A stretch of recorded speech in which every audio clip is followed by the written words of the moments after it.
Hello everyone, आज की इस वीडियो हम करने वाले हैं ninth hill station. Okay, so as firstly देखो, जो ये नाइन्थ हिल स्टेशन है वो एक टॉपिक से रिलेटेड है, that is over subscription of shares. इसमें क्या होता है, इसमें जो हम शेयर इशू करते हैं वो कम करते हैं, बट जो एप्लीकेशंस होती हैं वो हमारे पास एक्सेस में रिसीव हो जाती हैं। ओके, इस टॉपिक में हमें उसकी एडजस्टमेंट करनी होती है कि हम कितने शेयर होल्डर को कितने शेयर्स अलॉट करेंगे। ओके, सो फर्स्ट इसमें जो नाइन्थ हिल स्टेशन है वो देखो, उसमें क्या दे रखा है। एक्स लिमिटेड इन्वाइट कर दिया applications for 1 lakh shares of ₹10 each, payable as follow: ₹3 on application, 2 allotment, 2.5 first call and 2.5 final call. Public applied for 1,50,000 shares and the allotment were made as under. इसने क्या किया है कि जो एक एक्स लिमिटेड कंपनी थी उसने 1 लाख के शेयर्स हैं वो इशू किए हैं। ओके, 1 लाख शेयर इशू किए हैं और जो एप्लीकेशंस आई हैं वो हमारे पास कितनी आ गई, 150 की आ गई। मतलब शेयर्स तो हमारे पास 1 लाख ही हैं, बट जो लोगों ने डिमांड की है वो 150 लाख शेयर्स की है। तो इसको हम कैसे एडजस्ट करेंगे। जिन्होंने 40,000 के लिए अप्लाई किया था उनको हम फुल में दे रहे हैं, 40,000 शेयर्स उनको हमने दे दिए, और जिन्होंने 80,000 के लिए अप्लाई किया था उनको हमने ओनली 60,000 ही शेयर्स दिए हैं। ओके, और जिन्होंने 30,000 शेयर्स के लिए अप्लाई किया था उनको हमने कुछ भी नहीं दिया। मीन्स इन्होंने एप्लीकेशन मनी पे की होगी हमें 30,000 पे, बट हमने इनको कुछ भी नहीं दिया, तो इनकी मनी रिटर्न कर देंगे। नेक्स्ट क्या दे रखा है, all money were duly received pass the journal entries. Journal entries pass करनी है हमें इसके लिए।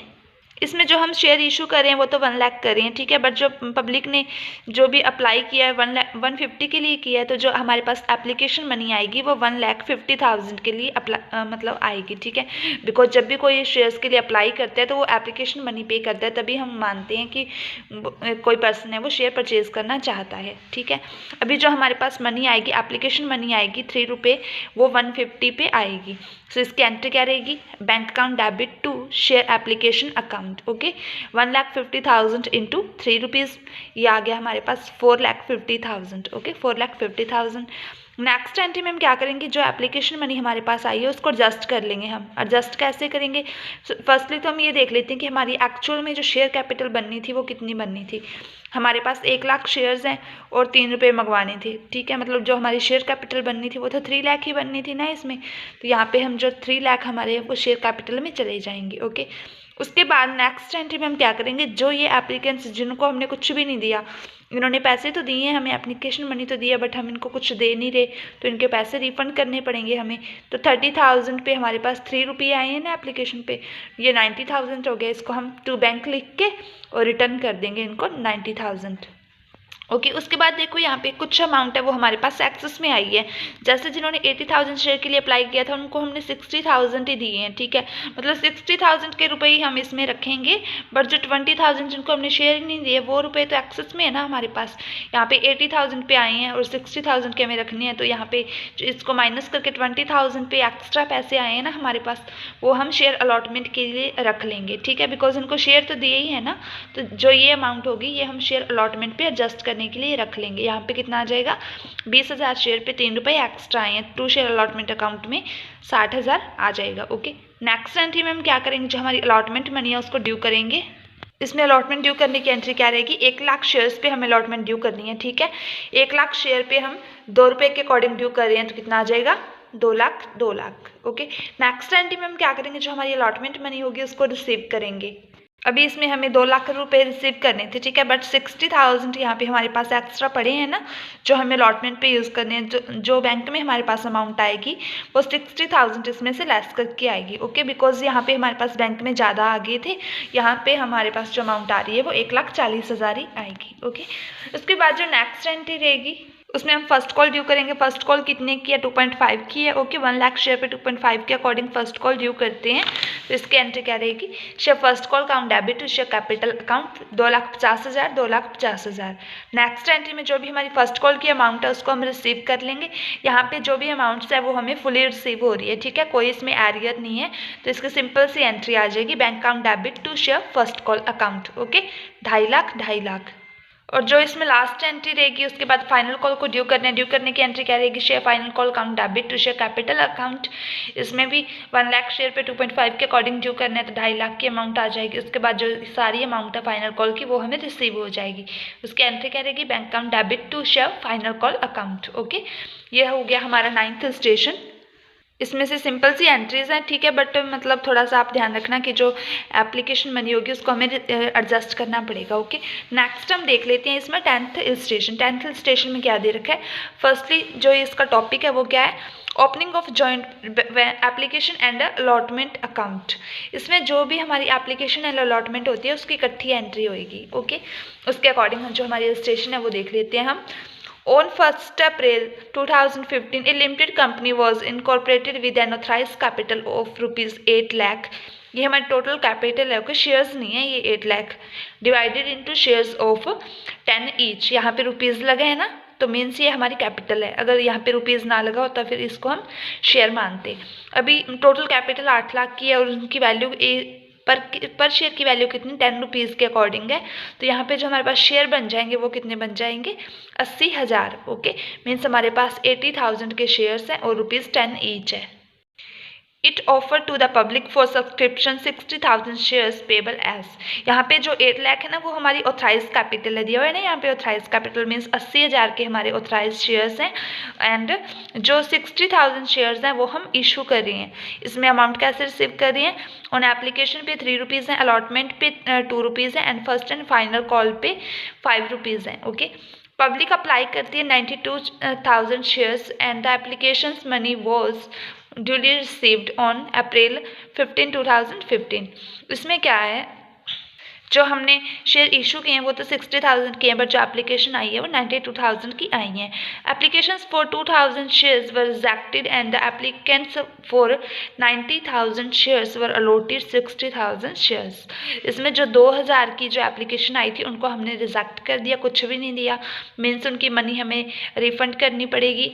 एंड जिन्होंने 90,000 शेयर्स के लिए डिमांड की थी उनको हमने 60,000 शेयर्स हैं वो प्रो डाटा बेसिस पे अलॉट कर दिए। ओके, नेक्स्ट इसमें देखो, give the journal entries to record the transaction in the book of company. The amount due has been duly received. The company maintain the combined account of for application allotment, prepare the balance sheet of the company. Okay, इसमें 3 points हमें करने हैं।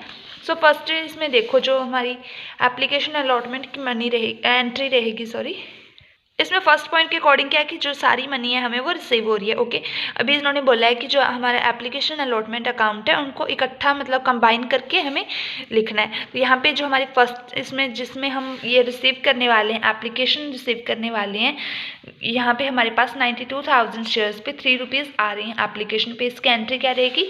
Bank account debit to share application and allotment account. Okay, यहाँ पे जो ये हम amount लिखेंगे वो तो हम 3 रुपीज़ के अकॉर्डिंग ही लिखेंगे, एप्लीकेशन के अकॉर्डिंग, बट यहाँ पे एप्लीकेशन के साथ साथ अलॉटमेंट वर्ड को यूज़ करेंगे। Okay, bank account debit to share application and allotment account, यहाँ पे 92,000 शेयर्स के अकॉर्डिंग हमने ड्यू किया है एंड 3 रुपीज़ है।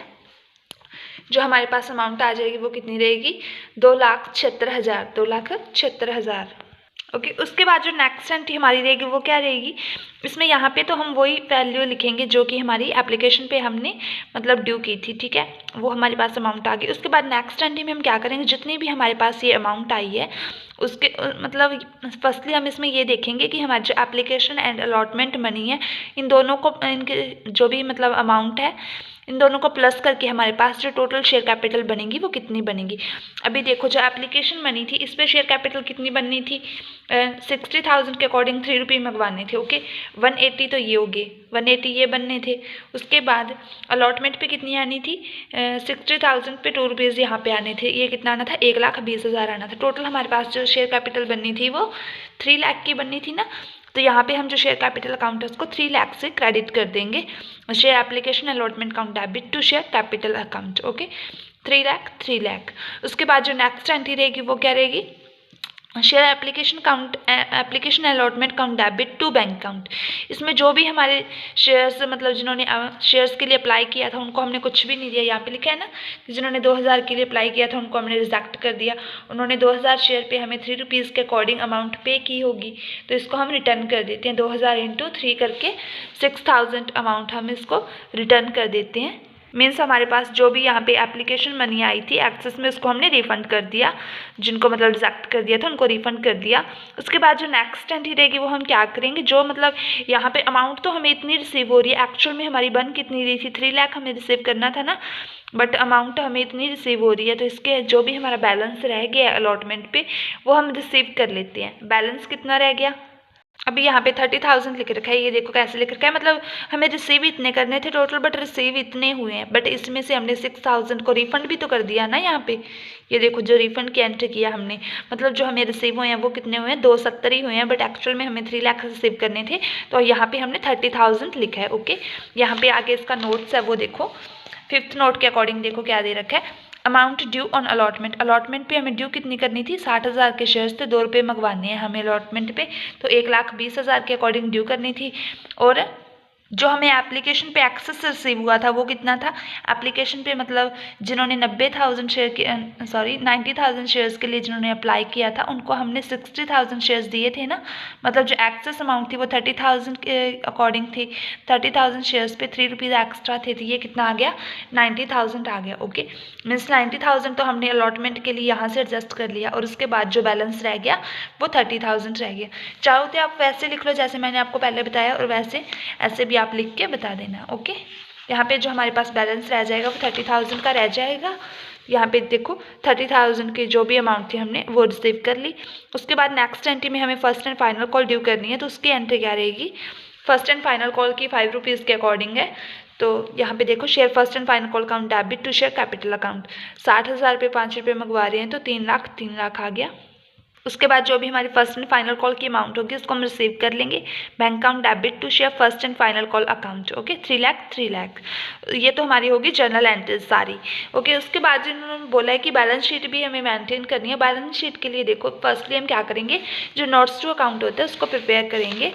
इसमें नोट्स टू अकाउंट में हम क्या लिखते हैं, शेयर कैपिटल हमारा फर्स्ट ऐड होता है, इसके अंदर हम ऑथराइज कैपिटल लिखते हैं, और जितनी हमने इशू की है और वो जो सब्सक्राइब हुई है उसको हम लिखते हैं। यहाँ पे ऑथराइज कैपिटल हमारी कितनी थी, 8 लाख की कैपिटल थी ना ऑथराइज में, क्वेश्चन में देखो आप 8 लाख की कैपिटल थी, बट यहाँ पे उनके जो शेयर बनेंगे वो 80,000 के बनेंगे ऑफ ₹10, तो 8 लाख की कैपिटल आ गई। जो हमने इशू की हैं, जितने हमने इशू किए थे उतने ही सब्सक्राइब हो गए। ठीक है, यहाँ पे इन दोनों को अलग अलग लिखने की जरूरत नहीं है, एक में ही लिख दो कि 60,000 शेयर्स पे हमें 10 रुपीज़ हैं वो रिसीव हो रहे हैं, 6 लाख ये आ गया। ओके, इसकी अभी बैलेंस शीट में एंट्री देखो क्या रहेगी। बैलेंस शीट का फर्स्ट हेड क्या होता है, इक्विटी एंड लाइबिलिटीज, इसमें शेयर होल्डर फंड के अंडर लिखते हैं हम शेयर कैपिटल। शेयर कैपिटल हमारी कितनी बनेगी, 60,000 शेयर्स हमने इशू किए हैं, उसके अकॉर्डिंग फर्स्ट नोट के अकॉर्डिंग 6 लाख हमारी कैपिटल बनेगी। ओके, और नेक्स्ट एंट्री में देखो इसमें कुछ नोट्स दे रखे हैं, ये देखो पहले इसमें only 1 entry is passed for crediting the share capital account in respect of both the application money and allotment money. Okay, ये इसकी बात कर रहे हैं, यहाँ पे हमने किया था ना, एक मिनट, हाँ यहाँ पे ये देखो, यहाँ पे हमने एप्लीकेशन एंड अलॉटमेंट के लिए यहाँ पे शेयर कैपिटल को कर दिया ना क्रेडिट, एक ही मतलब शेयर कैपिटल में हमने इनको क्रेडिट कर दिया। ओके, इसके बाद हमने शेयर कैपिटल क्रेडिट करने के अलॉटमेंट की एंट्री कहीं भी अलग से नहीं की है, इसलिए इन्होंने यहाँ पे बोल रखा है कि हमने शेयर कैपिटल को एक बार क्रेडिट कर दिया।